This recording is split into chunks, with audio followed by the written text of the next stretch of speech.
Olá, sejam mais uma vez bem-vindas, bem-vindos e bem-vindes ao nosso canal A Literação.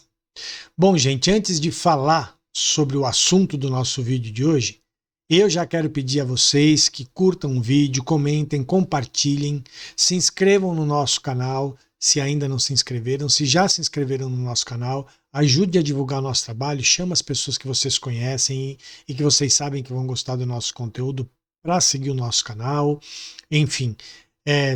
Isso se você está vendo no YouTube, né? Se você está vendo no TikTok, no Facebook ou no Instagram, faz a mesma coisa, vai no canal do YouTube, enfim, curte o vídeo, comenta, compartilha, se inscreve no canal, não custa nada, é de graça, né? E ajuda a gente aí a se fortalecer.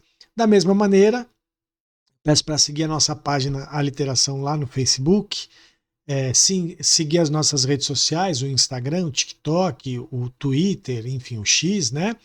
Visitar o blog A Literação, que é a espinha dorsal de todo o projeto, né? Visitar o site da Editora Literação, ver lá os nossos livros, os livros que a gente tem no nosso catálogo, bastante livro bacana, a preços super legais, e a gente entrega de graça para todo o Brasil, né? Enfim, vê lá os livros que a gente tem no nosso catálogo e o site do Instituto Aliteração, onde a gente tem, por enquanto, o nosso curso de Filosofia da Arte.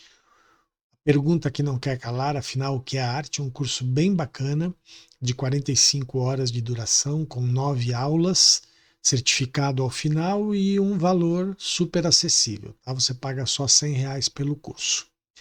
E é isso, gente. Ajuda a divulgar o nosso trabalho, ajuda a gente aí a se fortalecer, para que a gente possa continuar fazendo esse trabalho com muito carinho, com muito cuidado, com muito respeito, que é o que a gente procura fazer aqui, tá bom?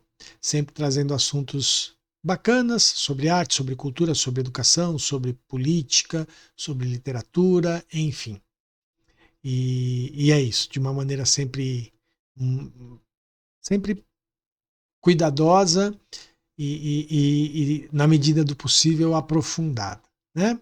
Bom, feita a nossa divulgação, nesse vídeo de hoje, eu poderia, da mesma maneira que eu interrompi o primeiro vídeo lá da reflexão da arte enquanto bem público para fazer a resenha da série O Segredo do Rio, eu poderia interromper o vídeo passado, onde eu continuei fazendo a reflexão da arte enquanto bem público, para falar, né, de um assunto que foi importante esse final de semana, que foram as manifestações contra a PEC da bandidagem e o projeto da anistia absurda, né? Enfim, eu já estou aqui me posicionando, obviamente, né? Não é muita surpresa para ninguém o meu posicionamento a respeito disso.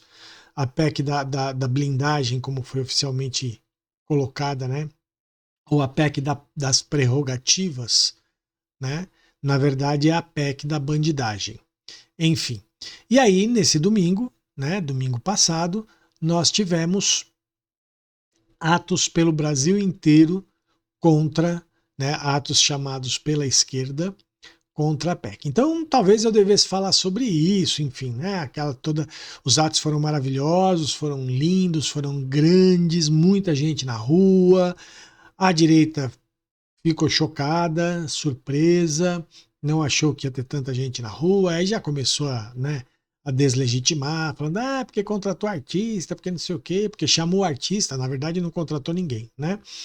Eu diria para a direita o seguinte, a gente não tem culpa se os artistas que apoiam vocês só iriam às manifestações se vocês pagassem. Os artistas que apoiam a esquerda vão de graça, né? Por isso que todos eles foram.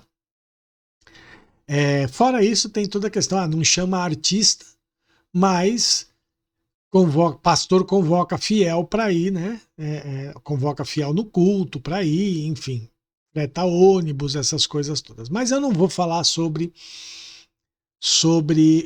as manifestações. Eu vou pegar um assunto relacionado às manifestações para continuar a nossa reflexão da arte enquanto bem público. Tá? Por quê? Porque no último vídeo eu terminei de fazer a reflexão sobre, de fazer a análise sobre a profissionalização do artista, né? A gente falou sobre a profissionalização do artista a partir do aspecto da remuneração e também a partir do aspecto da qualificação. E no final eu concluí que, tanto no que se refere à remuneração como no que se refere à qualificação, o artista no Brasil, o artista profissional no Brasil, ele está ligado a duas questões muito fundantes da sua profissão. Uma são as questões políticas e outras são as questões comerciais. Então, um artista, ele, para ser legitimado enquanto artista profissional, para ser legitimado no meio artístico, ele tem que lidar com questões políticas e com questões comerciais. E eu fiz essa conclusão, eu fiz toda essa análise e tirei essa conclusão para a gente chegar então no que eu pretendo falar hoje, que é a questão do modo de produção da arte no Brasil. E quando eu falo modo de produção da arte, eu estou falando no singular, não porque só existe uma maneira de se fazer arte no Brasil. Tá? Eu estou falando modo de produção da arte no singular porque eu faço questão de demarcar um território, que é o território da indústria cultural, ou do mercado que legitima o artista. Veja, tudo que eu vou falar aqui não tem a ver com criticar ou não a pessoa do artista ou as pessoas dos artistas.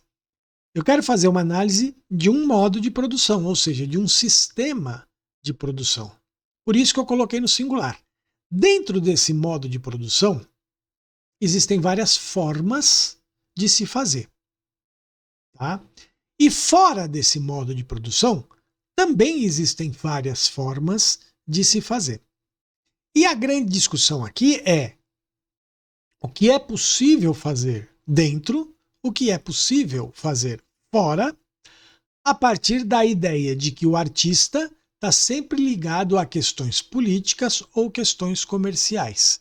Como é que se faz algum tipo de produção artística dentro do modo de produção da indústria cultural, lidando com as questões políticas e comerciais inerentes à indústria cultural, e como é que se faz, de que maneiras, aí sim no plural, se pode produzir arte fora do modo de produção da indústria cultural, lidando com as questões políticas e comerciais de fora da indústria cultural.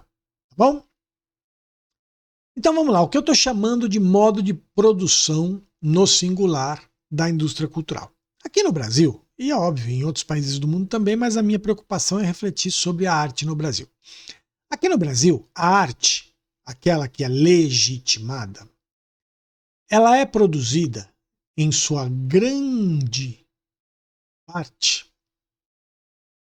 dentro de um modo de produção que eu estou chamando de modo de produção da indústria cultural. E o que é que esse modo de produção tem como base, como princípios? Bom, o modo de produção da indústria cultural, ele é estruturado dentro das bases do sistema capitalista, que é o sistema econômico sob o qual nós vivemos. Né? Nós vivemos num país capitalista.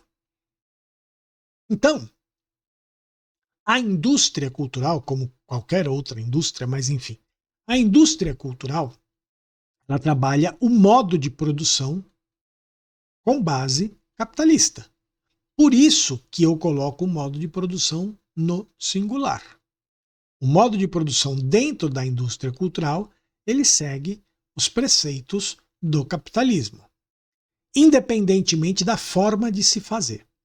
Dentro da indústria cultural existe um modo de produção, o modo de produção capitalista. Certo? E qual é a base? Quais são os princípios do modo de produção capitalista dentro da indústria cultural? Bom, eu não preciso dizer que a minha reflexão se baseia muito no que o Adorno e no que o Horkheimer falam, né, sobre a indústria cultural, no capítulo do livro A Dialética do Esclarecimento, né? Eles têm nesse livro um capítulo dedicado à indústria cultural, chamado Esclarecimento das Massas, né? Ou a indústria cultural, enfim, onde eles fazem uma reflexão muito profunda sobre as questões da indústria cultural. E também tem um pouco, eu também reflito um pouco a partir das ideias do Walter Benjamin, né, no texto A Obra de Arte na Era da Sua Reprodutibilidade Técnica. Né? E mais algumas reflexões a partir de, enfim, de outros pensadores que se debruçaram sobre isso, até um pouco do Marx, enfim, mas a ideia básica vem do Adorno e do Horkheimer e do Walter Benjamin, que eram, obviamente, da escola de Frankfurt, né? E marxistas. Mas, vamos lá. Quando eu falo que a indústria cultural no Brasil ela tem um modo de produção com bases nos preceitos do capitalismo, eu quero dizer o seguinte: a arte que se produz dentro da indústria cultural no Brasil, ela visa lucro. Ela visa lucro. Tá? Lucro de quem? Do artista? Na maior parte das vezes, não. Mas também dele. Tá? E por que eu falo na maior parte das vezes não? Porque apesar dos artistas que estão inseridos na indústria cultural sempre ganharem muito bem e muito dinheiro, e aí eu já quero desfazer um mito que se tem sobre a profissão do artista, né?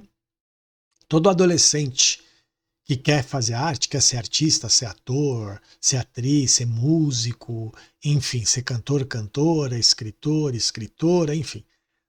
Todo adolescente, todo jovem que sonha ou que tem como objetivo de vida seguir a profissão de artista, vai ouvir do senso comum, da família, dos amigos, enfim, muitas pessoas vão dizer, porque é senso comum, que a arte não dá dinheiro. Bom, esses jovens podem pensar, como assim a arte não dá dinheiro? Eu vejo artistas, por exemplo, como a Anitta, milionárias. Né? Eu vejo artistas como Romero Brito, milionários. Eu vejo artistas como atores da Rede Globo, milionários, ricos, enfim. Então, aonde entra esse discurso de que a arte não dá dinheiro?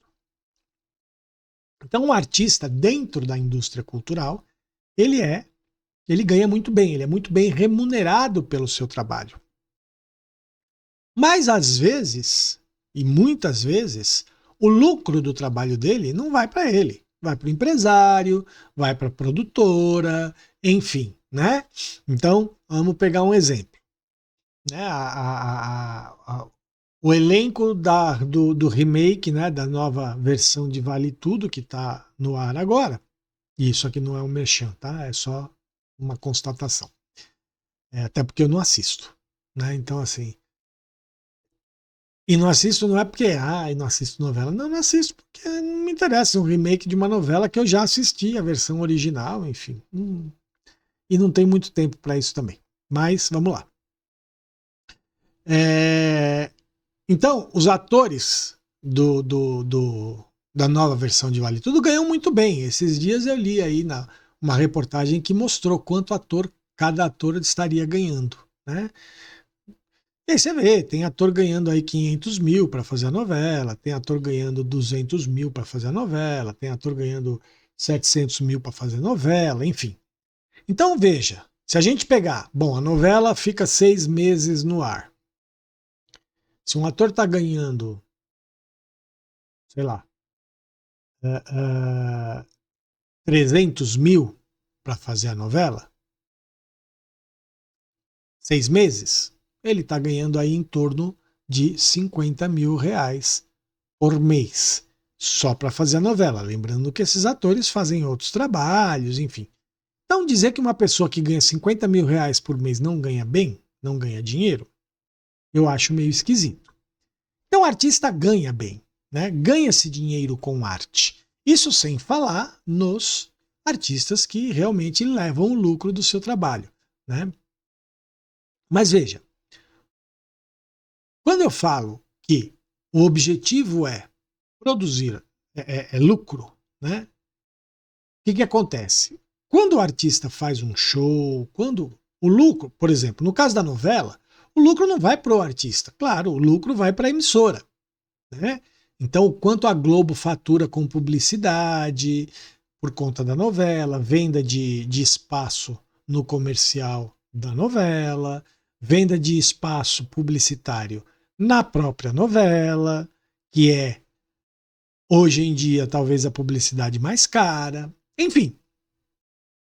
Então, todo o investimento que a empresa, que a indústria, no caso a Rede Globo, faz para produzir aquela obra de arte, tem como objetivo, visa o lucro.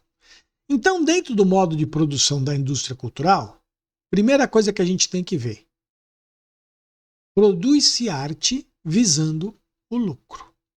Ah, mas é só o lucro? Não é importante os assuntos que são debatidos, tal? Ok.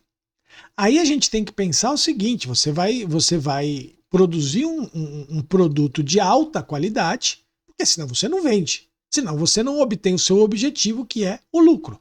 Eu não estou aqui discutindo a qualidade da novela, a qualidade do filme, do show, do artista, do trabalho artístico que é feito. Eu estou refletindo sobre o objetivo. Obviamente, a gente vai ter dentro da indústria cultural obras de arte de altíssima qualidade e obras de arte de baixa qualidade. Assim como fora da indústria cultural também. Mas a gente tem que lidar com a questão do princípio. O princípio da produção artística dentro da indústria cultural é o lucro. Então, tudo que se produz em arte dentro da indústria cultural visa o lucro. E o que é esse lucro? É dinheiro. É o que o básico do conceito de lucro, né? Eu gasto tanto para fazer, ganho tanto com isso que eu fiz, a diferença entre o que eu gastei e o que eu ganhei é lucro. Se for maior, é lucro. Se for menor, é prejuízo, né? Então, eu gastei, sei lá, eu gastei 2, 3 milhões para fazer uma novela. Gasta-se mais, tá? Mas eu só estou chutando aí. Eu gastei 3 milhões para fazer uma novela. E gerei de receita para a emissora 10 milhões, 5 milhões. A emissora teve 2 milhões de lucro. A emissora, né? Eu sou o autor da novela. Eu ganhei o meu dinheiro, meu pagamento para escrever a novela. Mas o lucro fica com o detentor do capital, que no caso é a Rede Globo. Então veja, quem é que aproveita desse lucro? Primeira coisa é toda obra de arte criada dentro da indústria cultural, independentemente da forma, visa o lucro. Quem é que ganha? Quem é que desfruta? Para quem vai esse lucro? Para o detentor do capital, que nem sempre, aliás, poucas vezes, é o próprio artista. Tá? Se ele é o detentor do capital naquela obra, se ele que fica com o lucro. E por que eu estou falando isso? Porque tudo o que visa o lucro, e aí eu estou destrinchando na indústria cultural os princípios do sistema capitalista.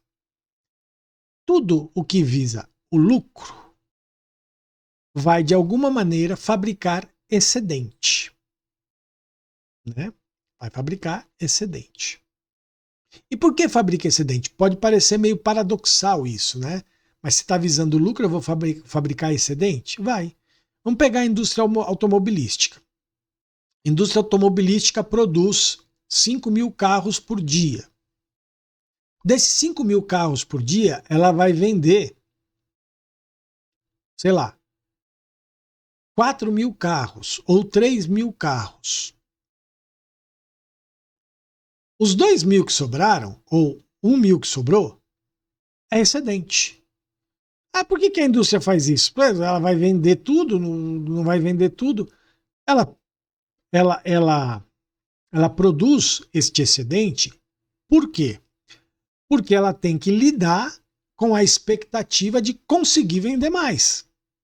Então, se eu fabrico um carro, eu tenho uma média de venda de 3.000 unidades do meu carro. Eu fabrico um carro novo e vou fabricar só as 3.000 unidades. E aí eu invisto em propaganda e acabo tendo 5.000 pessoas querendo comprar o meu carro. Eu estou impedindo, eu estou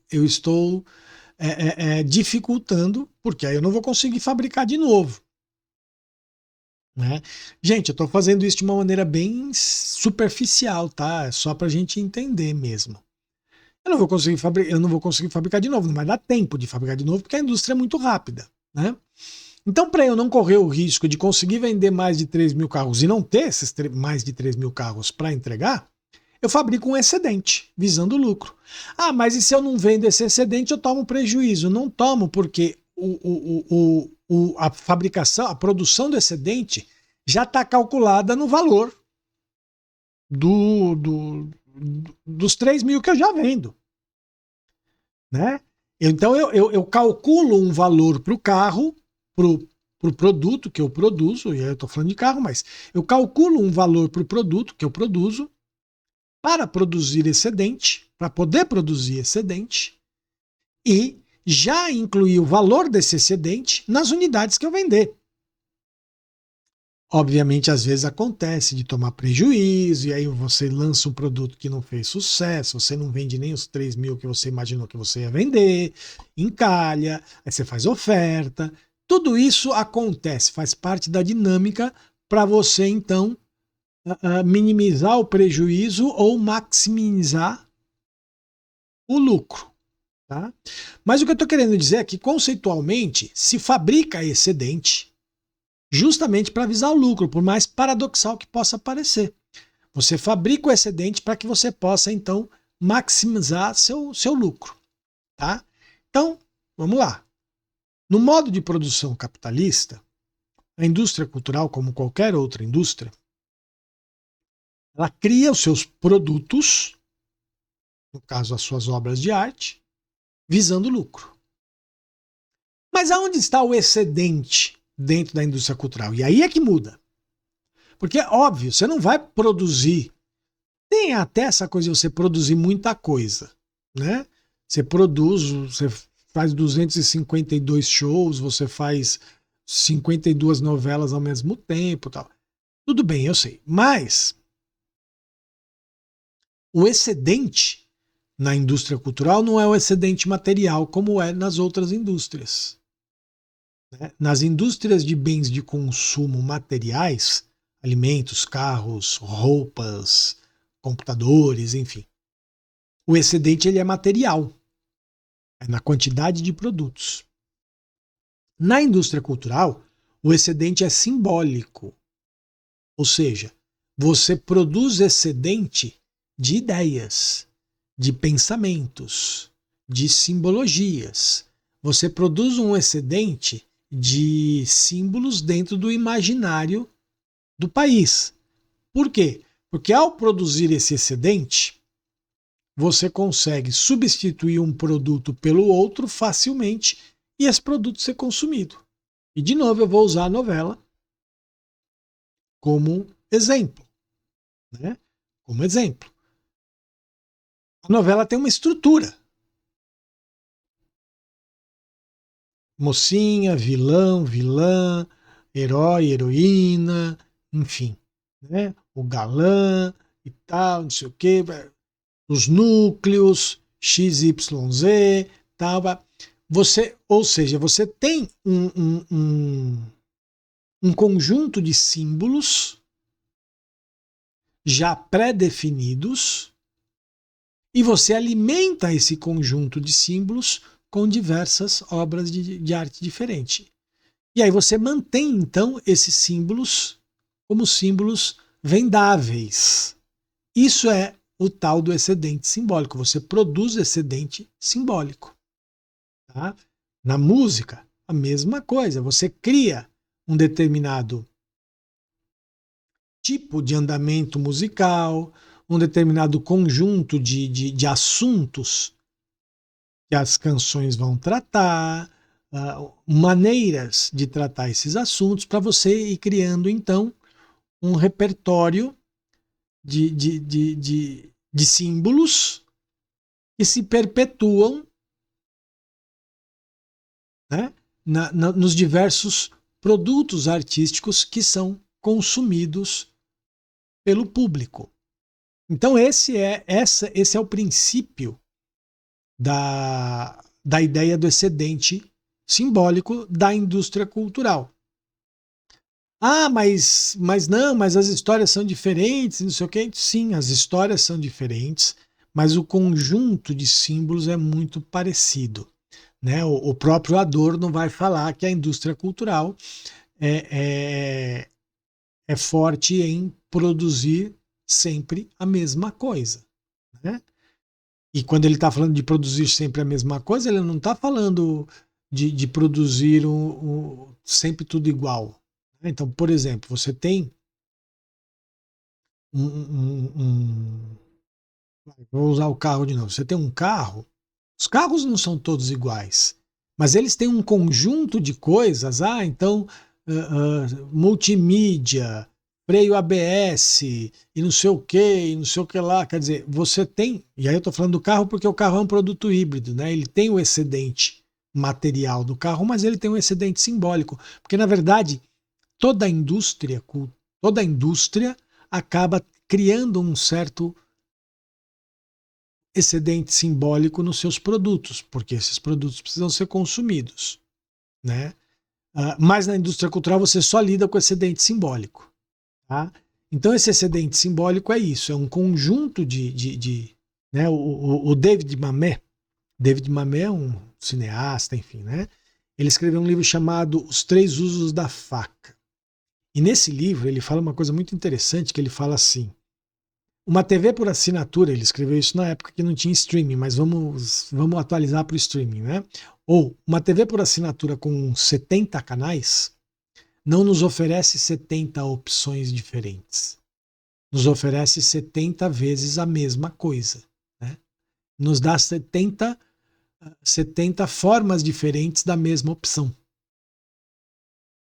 Então, o que ele está dizendo com isso é exatamente isso. Você tem um excedente simbólico, você produz inúmeras coisas diferentes dentro daquele conjunto de símbolos, né? E isso atinge todas as linguagens artísticas dentro da indústria cultural, em maior ou menor grau, né? Porque as linguagens artísticas estão mais ou menos inseridas na indústria cultural, né?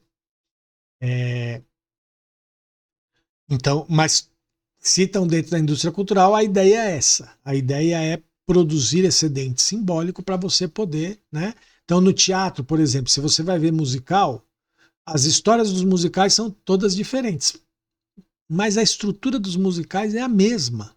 Você tem um conjunto de símbolos ali dentro dos musicais que é semelhante, mesmo cada musical sendo um musical diferente. Por quê? Porque aí a pessoa que vai assistir a um musical vai assistir ao outro, e ele pensa, e a pessoa pensa que está consumindo sempre uma coisa nova, mas na verdade ela está consumindo novamente o mesmo conjunto de símbolos. Tá? Então, e é isso que vai trazer o lucro. Né? Se eu consigo fazer com que as pessoas assistam, eu sou um produtor de musicais. Se eu consigo fazer as pessoas assistirem a um musical, a dois, a três, a quatro, a cinco, a seis, a sete, a oito, a nove, a 10, eu estou criando público, estou criando excedente simbólico e estou gerando, então, para mim, lucro. Né? É daí que eu vou conseguir o meu lucro, através desse excedente simbólico. Tá? Ah, não, mas não é assim com todo mundo. Quem atua dentro da indústria cultural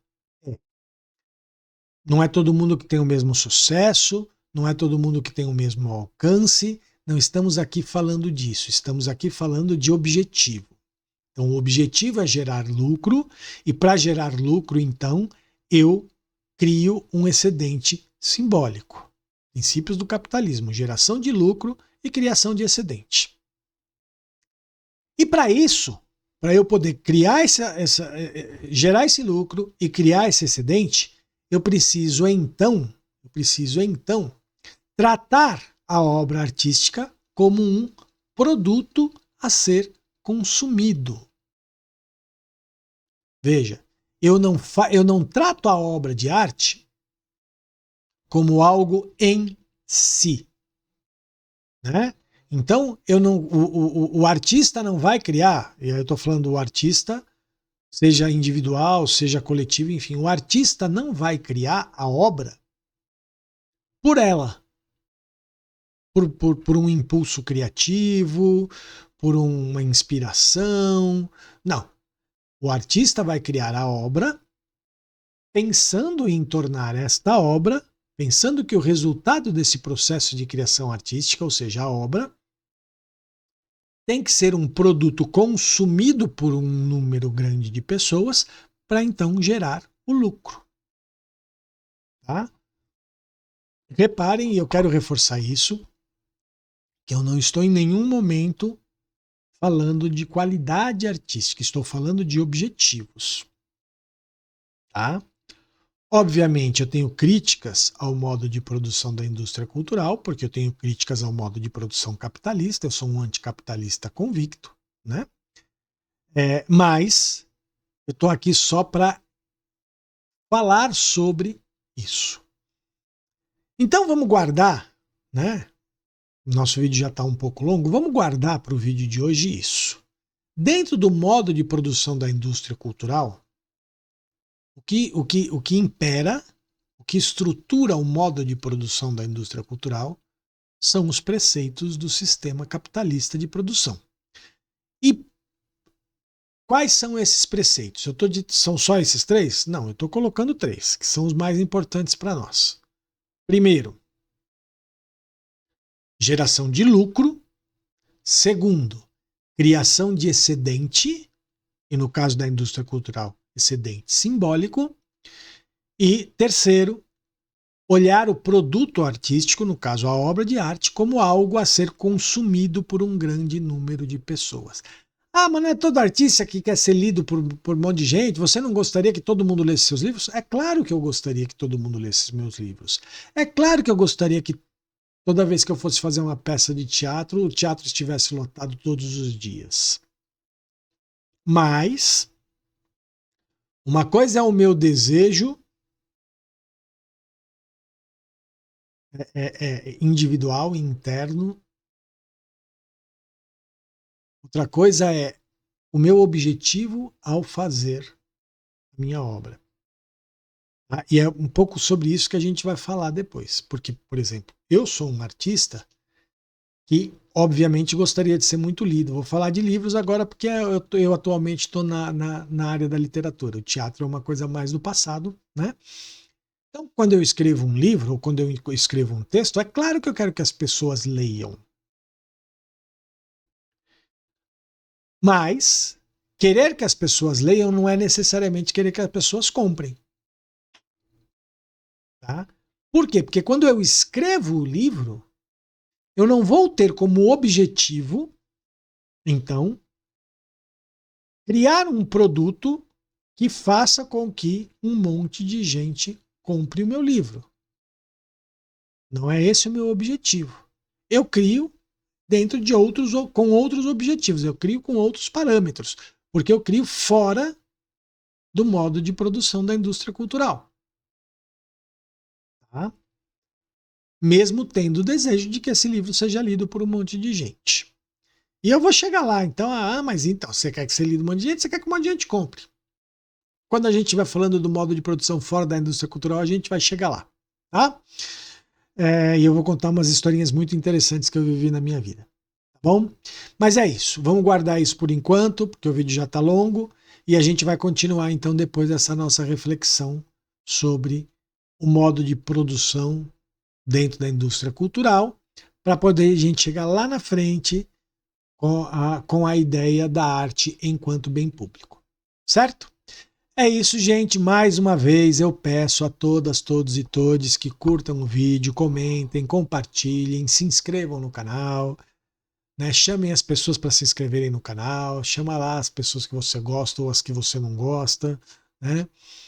Para se inscreverem no canal, para ajudar a divulgar o nosso trabalho, enfim, para que a gente cresça cada vez mais e o algoritmo comece a gostar um pouquinho mais da gente, né? Enfim, é isso. Tá bom, gente?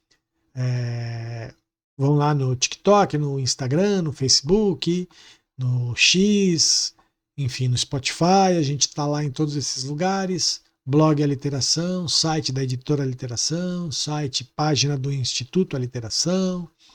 Tudo isso aí tá nesse mundão aí da internet, tá bom? Valeu, gente. Até o próximo vídeo. Tchau, tchau.